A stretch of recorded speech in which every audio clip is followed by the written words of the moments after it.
Good morning, everyone. Welcome.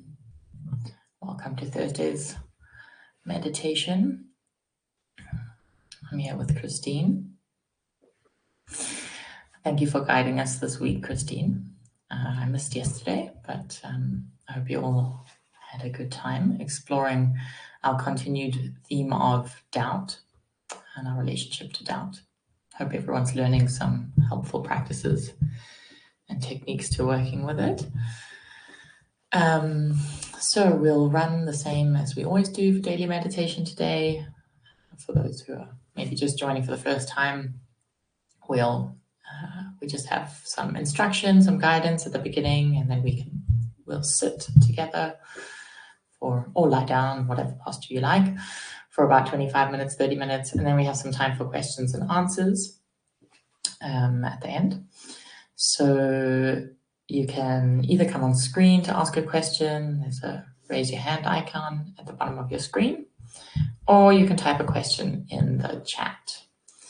And this is a great opportunity to dialogue with Christine, who, as most of you know, is both a meditation teacher and also a Buddhist psychotherapist. So definitely a good opportunity for dialogue and inquiry.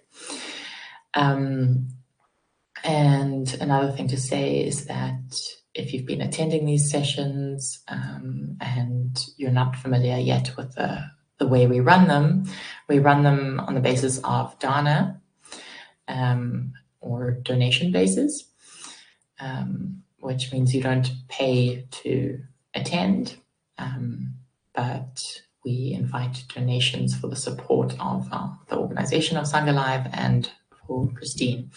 And it's more than just donations, really. It's about changing our relationship with money as well, changing our view of money as something that we get and we attach to and we try to get more of, and we're always kind of valuing it, how much we can get with it, and changing it to more of a relationship of something that comes and goes and an energy of giving, rather than something that we get with, something that we give with. So that's an interesting inquiry. You can practice with it as well. When you do give dana, you can sort of feel into how much feels right for us to give for the conditions of our life right now,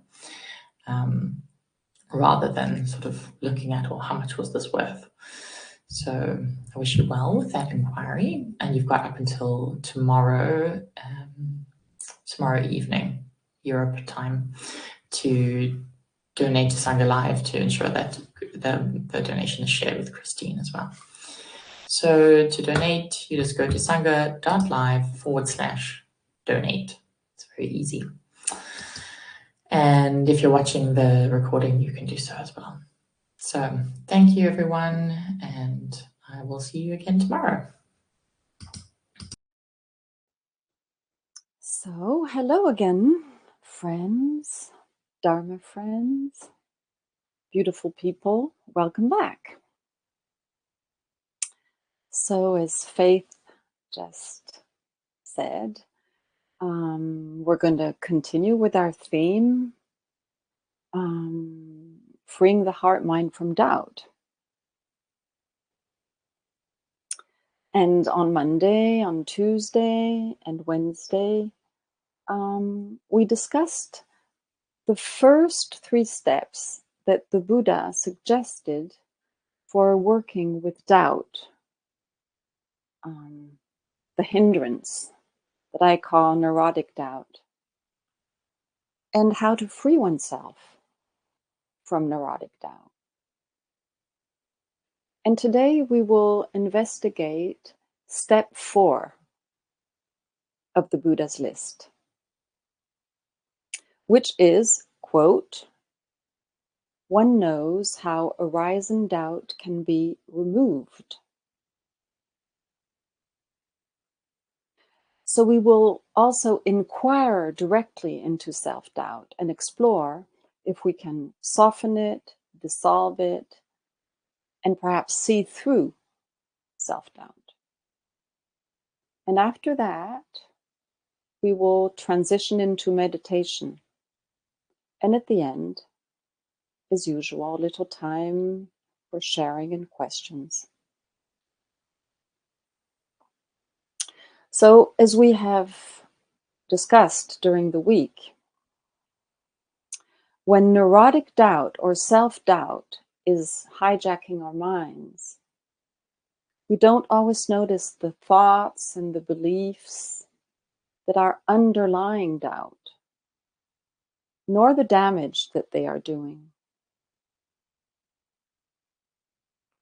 Sometimes the doubt is just sort of whispering under our knowledge. Other times, the voice of doubt is loud, convincing, authoritarian. And when we're not mindful of what is happening, we might mistake this voice for wisdom, when perhaps it's really fear that is speaking. Doubt can put us in a trance. We are like under a spell. Other times still, doubt is pointing to something that shouldn't be overlooked.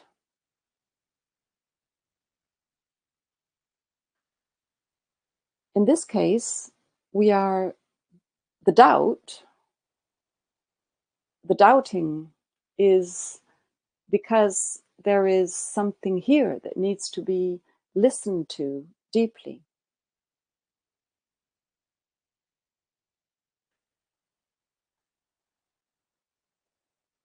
So we need to learn how to discern. Is this doubt wholesome or unwholesome? We need to investigate what doubt is made of, the stuff of doubt, to see if it is reliable, unreliable. And we can learn to discern through inquiry. So there's a form of doubt that I call questioning doubt, which is highly prized in Buddhism because it is the first step to inquiry.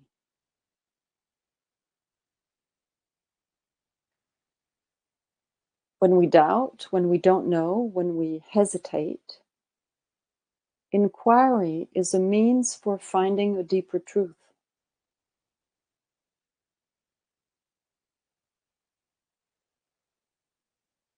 So this form of doubt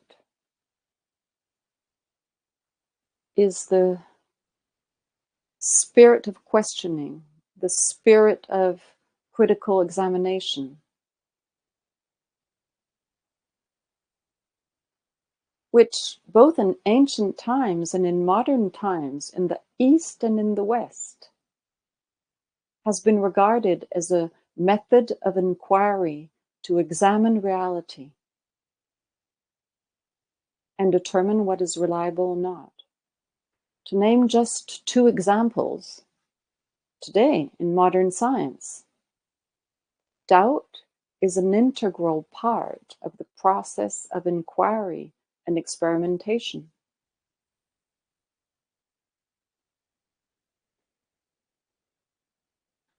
In ancient Greece, Greek philosophers, Greek philosophies such as skepticism in the 3rd or 4th century before Christ.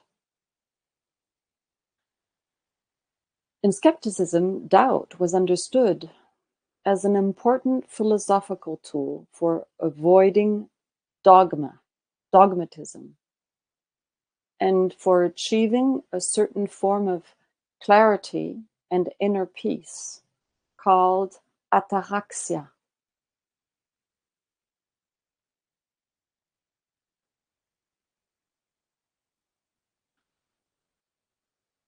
In the Kalama Sutta, the Buddha encourages us to do the same thing, to inquire. The sutta goes like this, quote. This might not be the original text, but okay, it goes like this. Do not believe in anything simply because you have heard it. Do not believe in anything simply because it is spoken and rumored by many. Do not believe in anything simply because it is found written in religious books. Do not believe in anything merely on the authority of your teachers and elders. Do not believe in traditions because they have been handed down for many generations. But after observation and analysis, when you find that anything agrees with reason and is conducive to the good and benefit of one and all, then accept it and live up to it.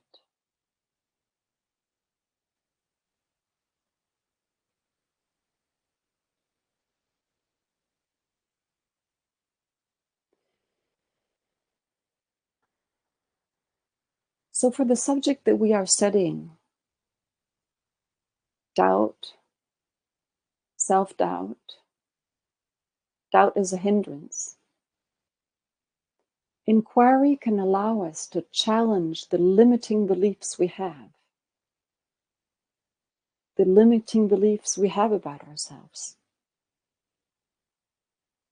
Through inquiry, we can test the veracity of our narratives and see for ourselves if they really serve us, if they serve our fundamental well-being.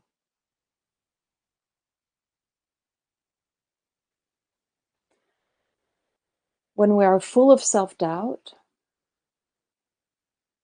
when we have thoughts about not being good enough, or about not being likable enough, or whatever the not good enough story, we can call on our inner wisdom and ask, is this true? Is this narrative really true? Our questions light the way.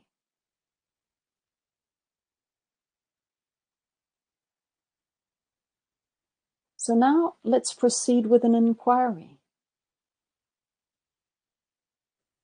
Our aim in this inquiry will be to investigate self-doubt, to test the truth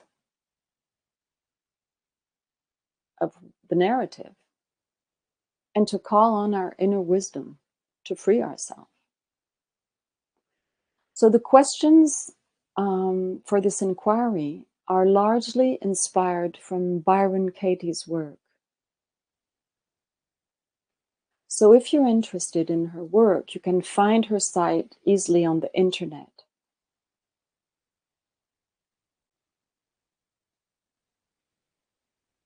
So this is what we're going to do. I'll first explain. So you will allow a situation to come to your mind where self-doubt is present. So perhaps it will be the same situation as when we inquired, I think it was on Tuesday, or a new situation.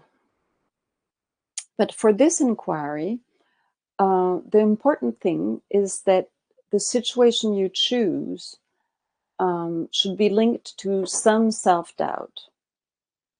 A situation where you believe that you are not good enough, or perhaps you are judging or comparing yourself to others. Perhaps you believe that you should really improve your skills or improve something, better yourself. But please don't choose anything too difficult or too stressful for this inquiry. Yesterday, I gave you the example of how I can doubt myself when confronted with technological challenges.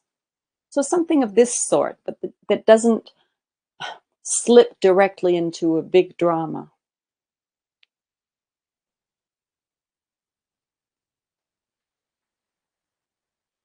It could be something like this. I believe that I'm not a good enough cook to invite these friends for dinner because they are very into gourmet food. Something like that. So before we start, let me tell you the questions I will ask you during this inquiry. So basically, there are 4 questions. The first question is this narrative true? Is this belief true? The second one is, are you really sure that this belief is true? This is in the case, the first answer to the question. The first question was yes. Third question, how does it feel in your body when you believe this narrative? And the fourth question is, and this is really an important one, how would your life be if you didn't believe this narrative, this limiting belief?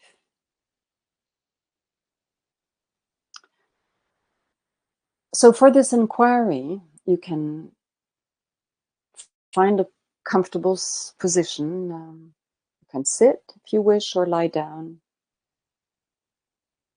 Any comfortable position as you wish.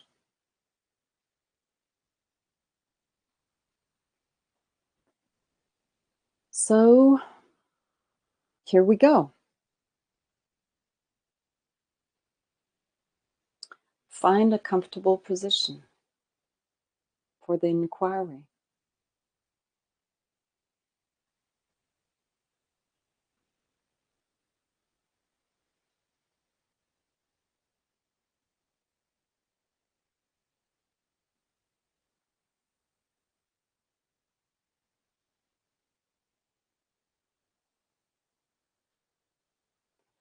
So pause and take a moment to arrive in your body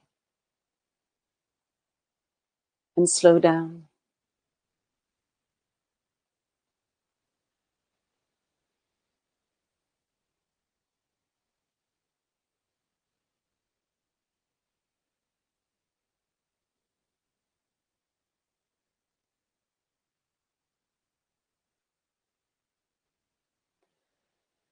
And allow a situation of self-doubt to come to your mind.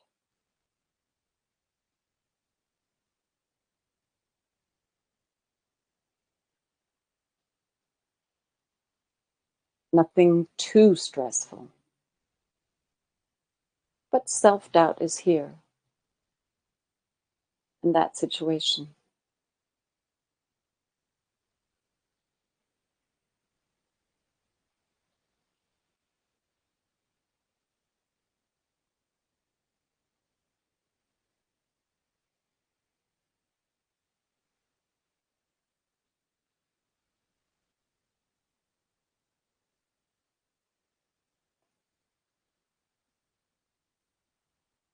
So don't think about this for too long. Just allow something to come up. And then pause and take a moment to arrive in the situation.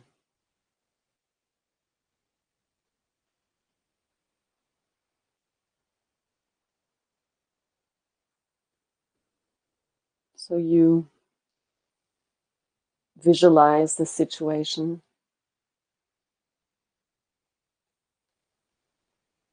You remember the different parameters that are here.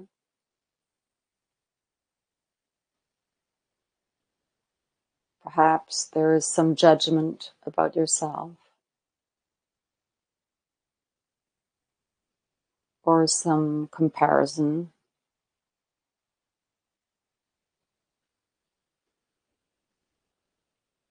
You compare your achievements with someone else's.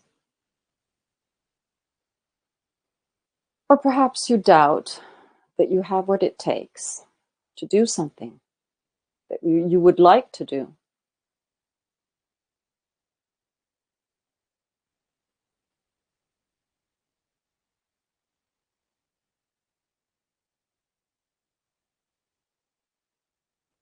So something simple that you can put your handle on.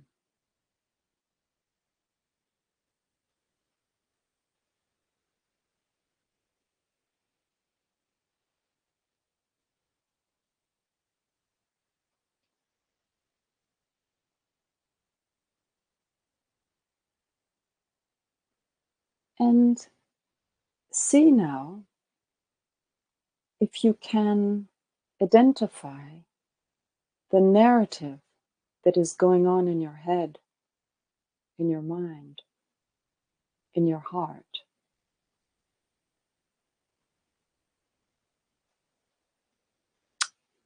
See if you can identify the beliefs that are here about yourself.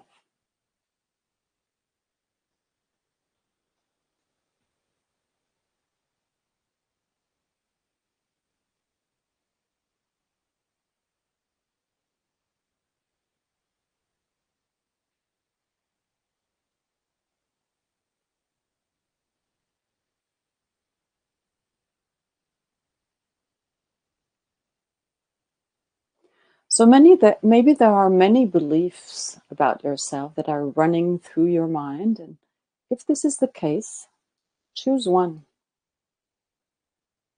One that feels, limiting about yourself.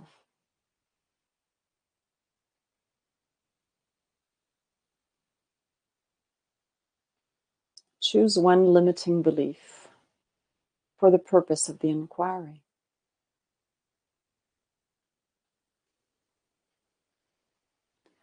And so I will soon proceed with the questions. And so when I will ask you these questions,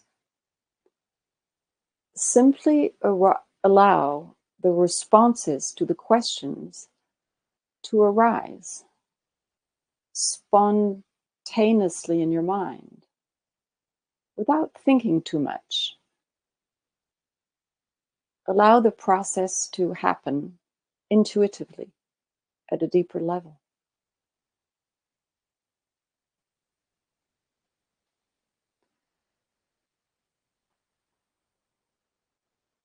So you have this belief in your mind, this narrative. And so here we go. Is this belief true?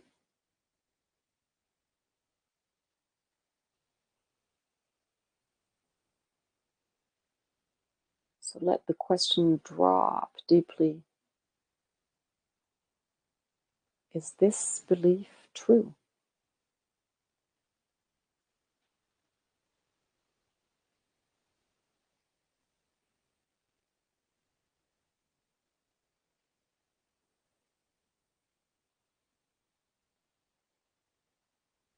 How do you know it is true? This is in the case of it, you thinking it's true. How do you know? How do you know it is true?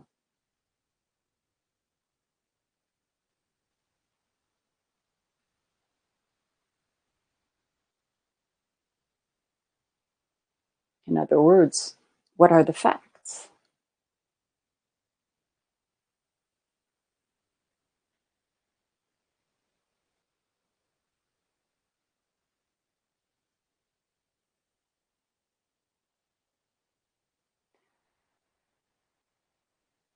And here comes the second question.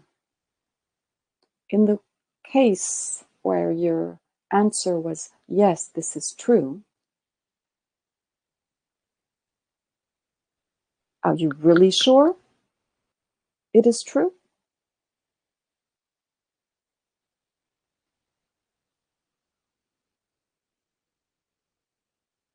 Are you really sure it is true?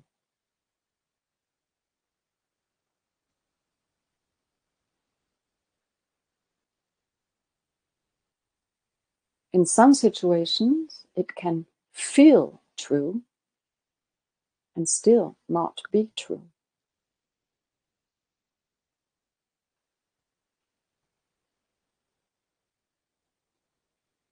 So let the question drop deeply in you.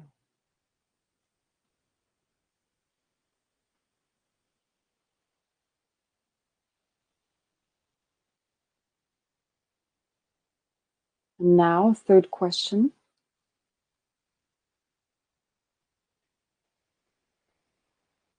How does it feel in your body when you believe this narrative?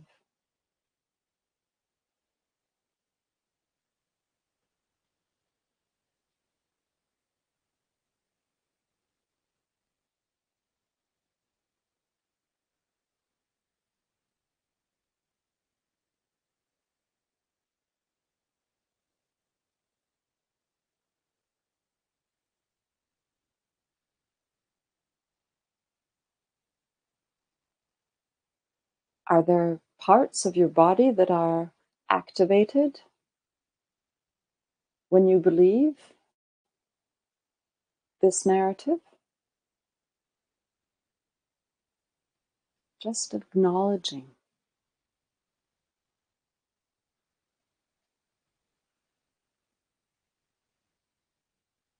And how does it feel in your heart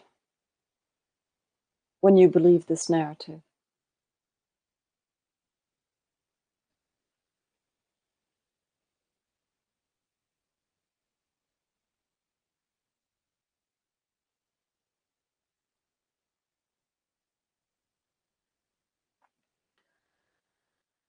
And so here's the fourth question. How would your life be if you didn't believe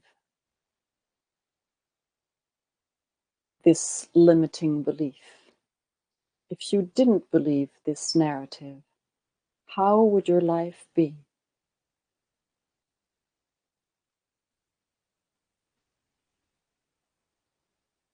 And again, letting the question drop into you.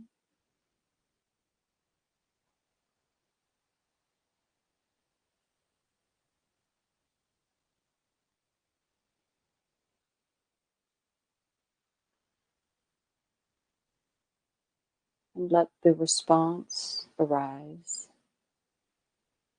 from your deeper wisdom.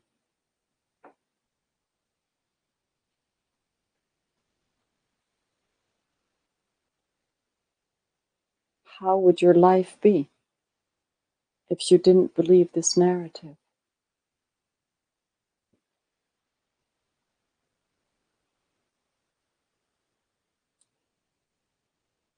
Sensing in the body, sensing in the heart.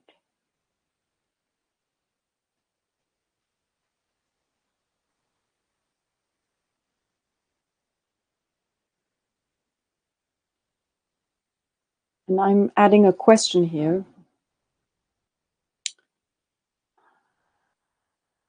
To end this inquiry, we can ask ourselves, does my inner wisdom want to say something more?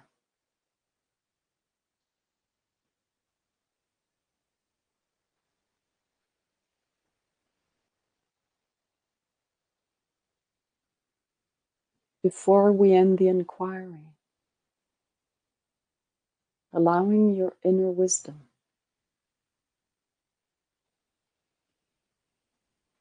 to say something more if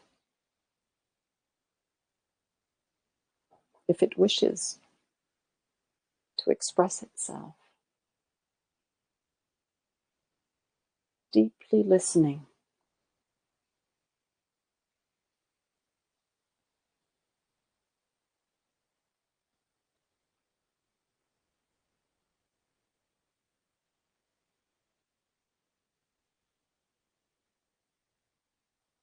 And now we're going to end the inquiry.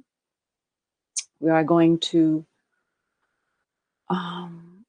stretch a little bit, maybe drink a drop of water, and transition into meditation. So we can do this right now. Opening up your eyes if they were closed, stretching.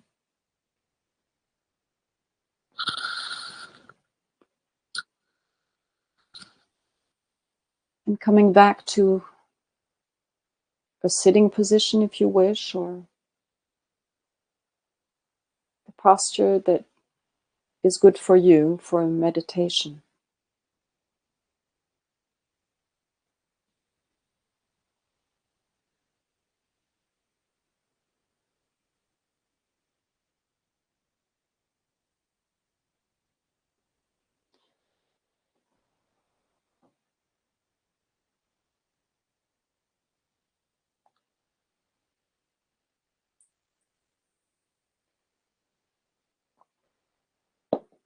So I'll ring the bell to start the meditation. Here we go.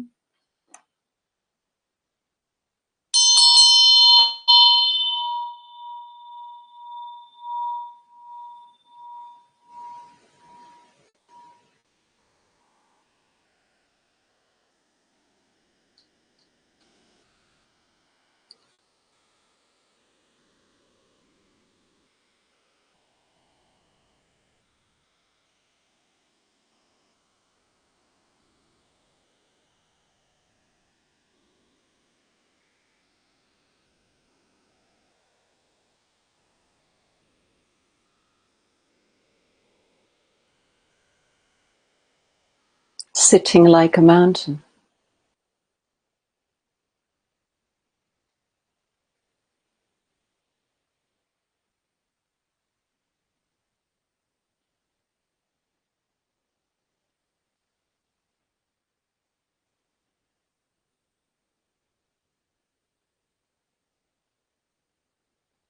Our body touching the earth.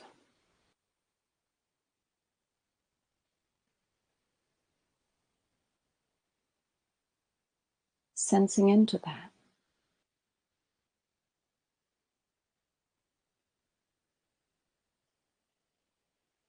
Feet on the ground, our body touching the ground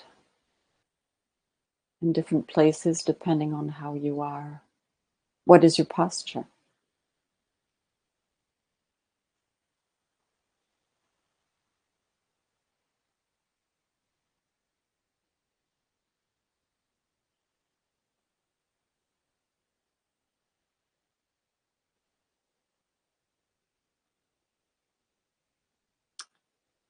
Finding some stability.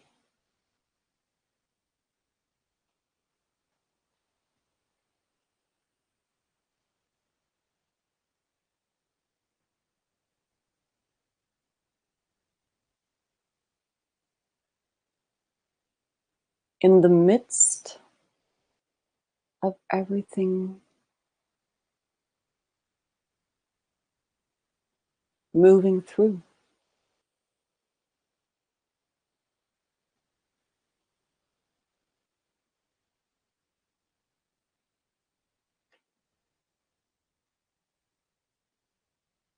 Sensations moving through our awareness.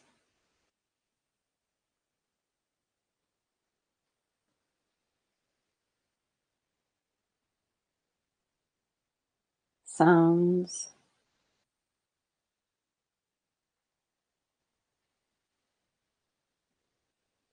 moving through our awareness.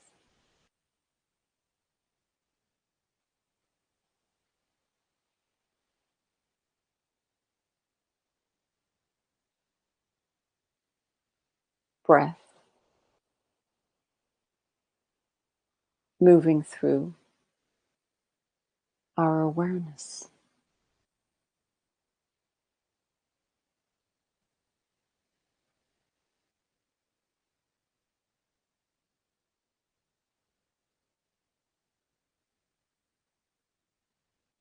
Nothing sticking.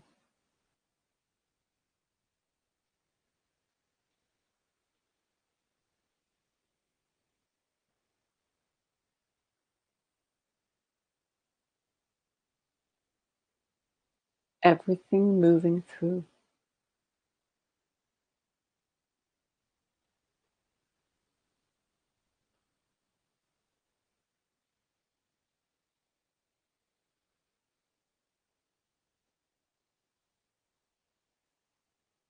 Our awareness is always on.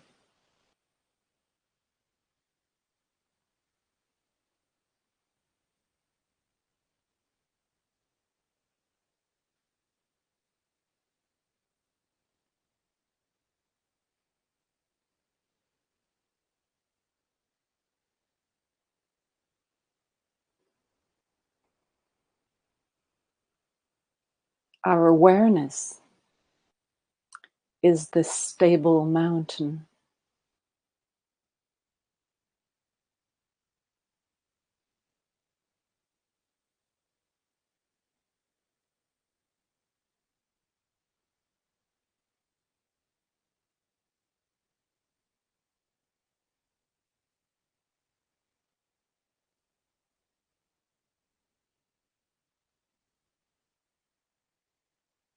Our awareness is the ground.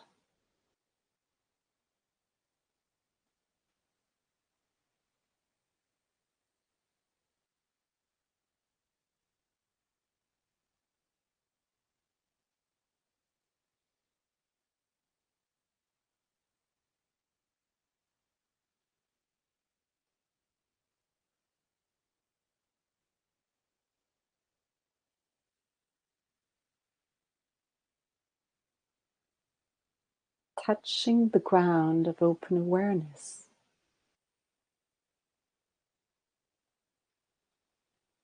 In this body here.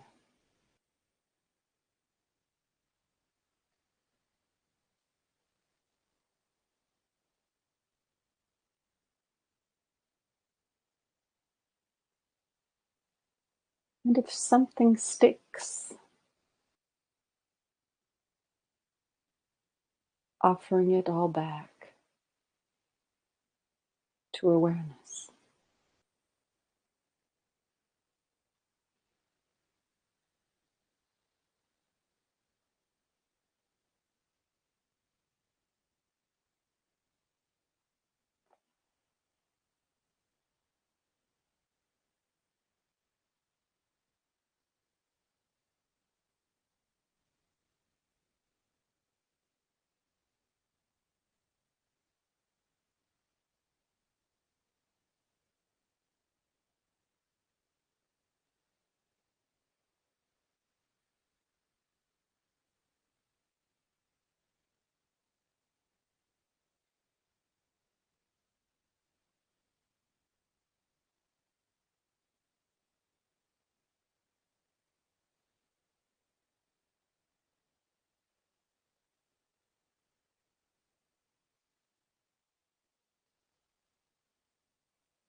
And when your mind, if that happens, drifts away with thoughts, as soon as you notice it, you can ask yourself this question: is this thought wholesome or unwholesome? And if the thought is wholesome, you can perhaps store it somewhere in your mind to look at it later. And if it is not, offering it back to open awareness.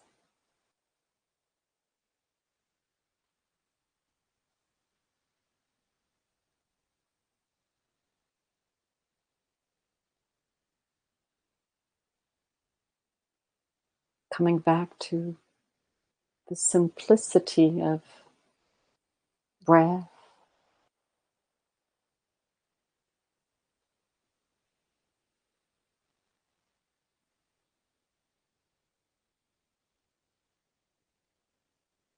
or what is unfolding right now in your body.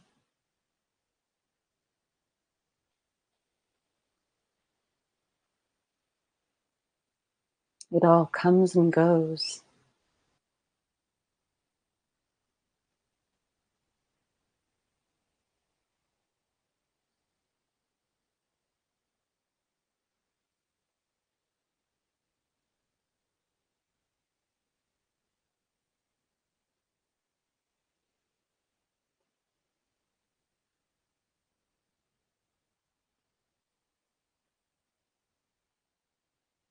And acknowledging what is good right here.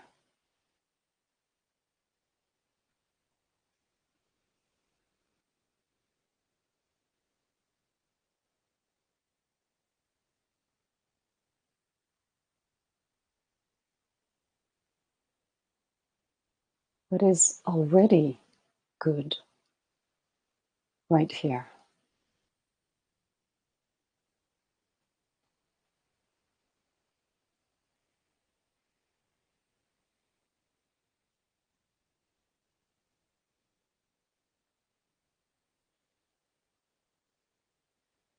Sensing,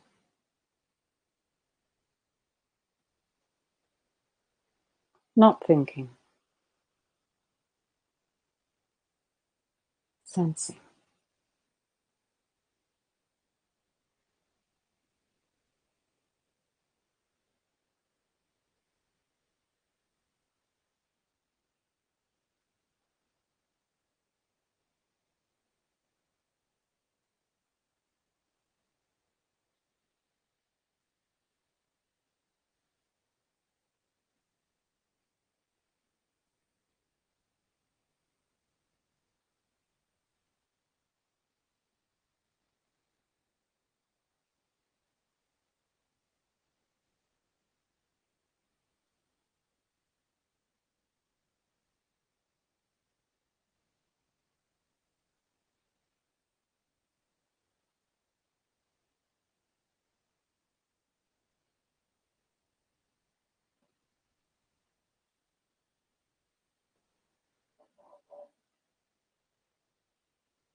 And during the last minute of the practice, let's see if we can acknowledge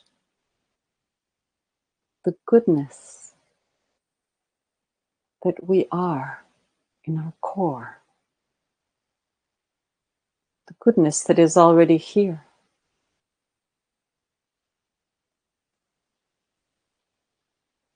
Perhaps we can feel a little more space or a little more peace.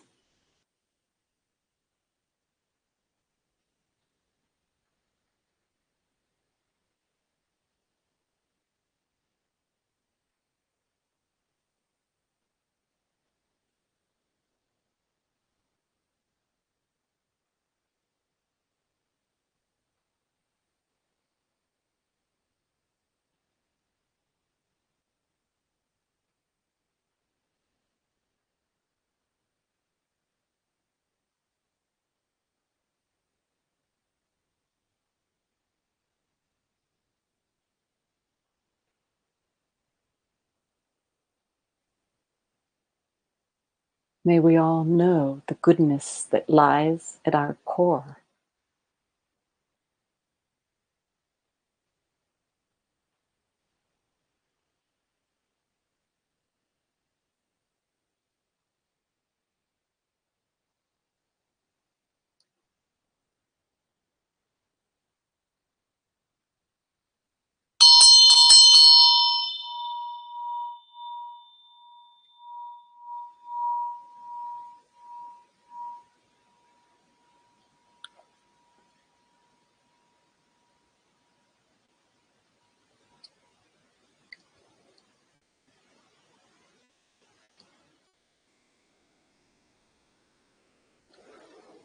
Okay, so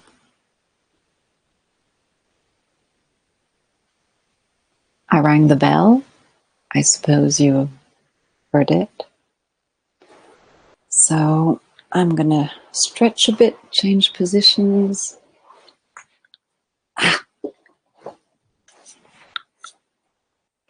There.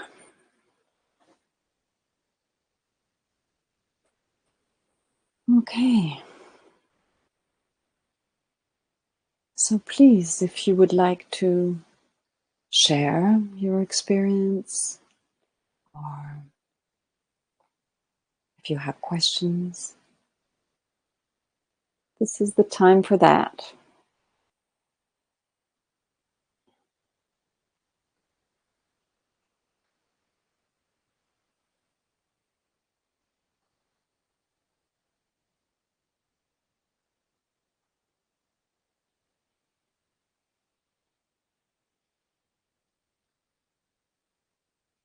So thank you, Faith. I see you posted the link for Baron Katie's work.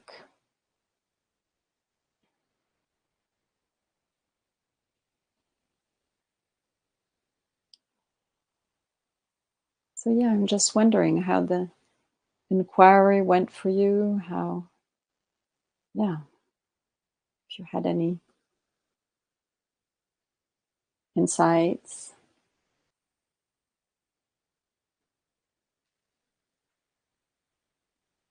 So if you do have something to share, you could do that in the chat or come online.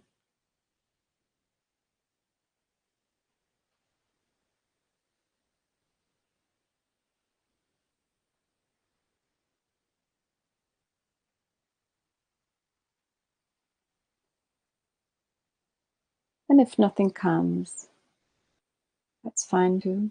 You can just rest.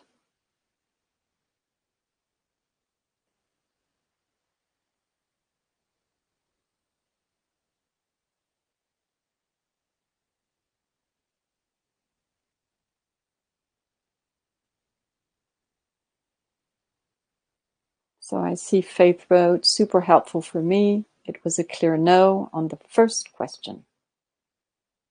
Yeah.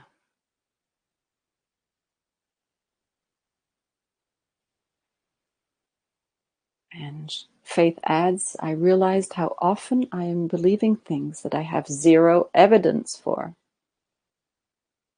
Somebody can't hear me. Uh-oh. So the bell didn't work. Can you hear me now? I hear you, Christine.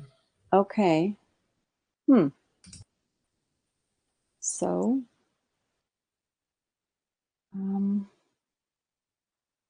sorry if you don't have the sound.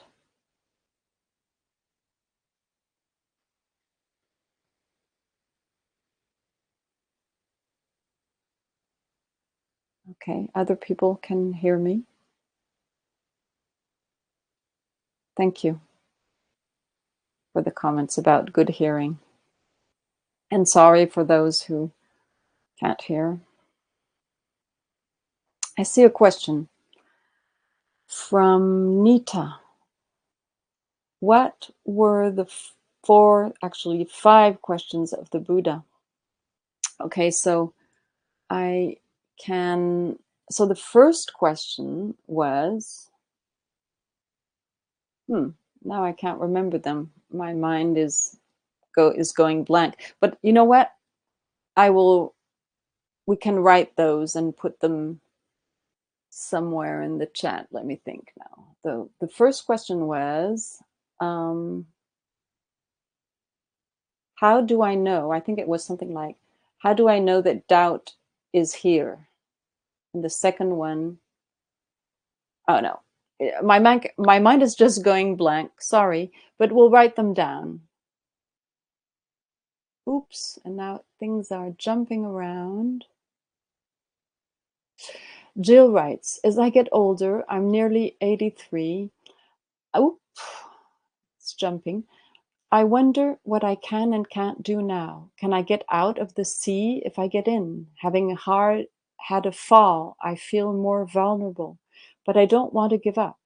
How to know what's wise and what is pandering to fear? Yeah. Oh, this is what I would say that this is what inquiry is about. We don't necessarily know right away what is, if it's fear speaking or if it is a wise voice. So perhaps you could go into the inquire again and inquire and see and feel. Is this fear or is this a wise voice? And fear often can sound wise, and maybe sometimes there is some wisdom in there, because it's true that when we get older, there are things that we can't do anymore. It happens to me all the time. So perhaps there is something wise in there, something that we need to take into account, but we shouldn't jump to conclusions that we can't do anything at all. So I hope this is helpful.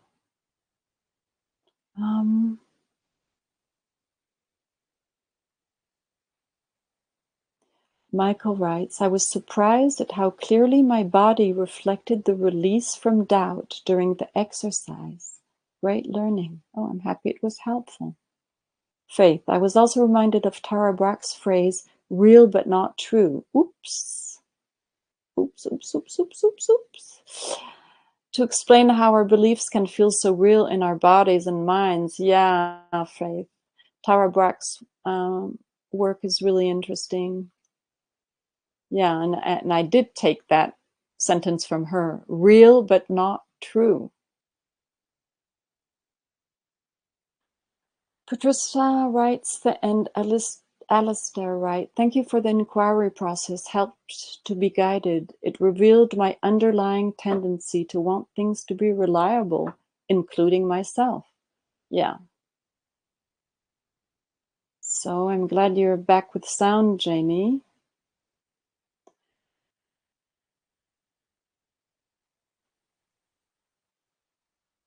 And so Patricia adds, I'm so pleased for the question you added to Katie's 4 questions that felt empowering. Laura writes, I was aware of the difference between doubts of little things and more profound ones. The body felt nothing concerning the former, and I feel changes in my stomach when I deal with more profound doubts. Yes, yes, yes. Tim, I struggled not to go straight to the big dramatic overarching self-doubt, but when trying to scale it back to a manageable doubt, I couldn't make a decision about a smaller one to focus on. So I had a feeling of failure about the exercise. Mara is lurking behind every small decision, it feels like. Yes, yes, yes. So the reason I said that we maybe shouldn't go straight to the big dramatic thing is because, I do this work with clients one-to-one, and so I have all the time and space to really meet the person where the person is. And so I wouldn't that's why I said that it's not a good idea to go in something too dramatic. But you can do this over again. This was just a sample. You could, look at the questions and do this slowly at your pace, and something will come up, something manageable. Yeah. So sometimes, yeah, we do struggle with inquiry because we don't find something that is quite right. But that's okay too. You can do it again. So I see that we're running out of time. So just one more thing here. In the inquiry, I found the doubt in self seemed true when I believe it and avoid the difficult. However, not true when I engage with the difficulty and take some action. In that way seems to be a sense of freedom, liberation, and living in line with values.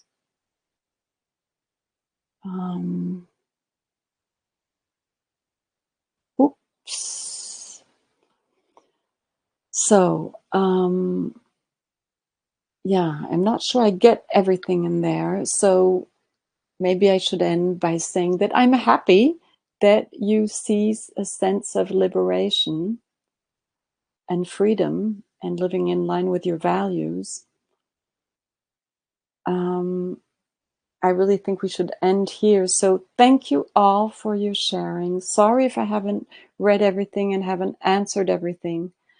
And see you tomorrow. Go gracefully through the day. Bye-bye for now.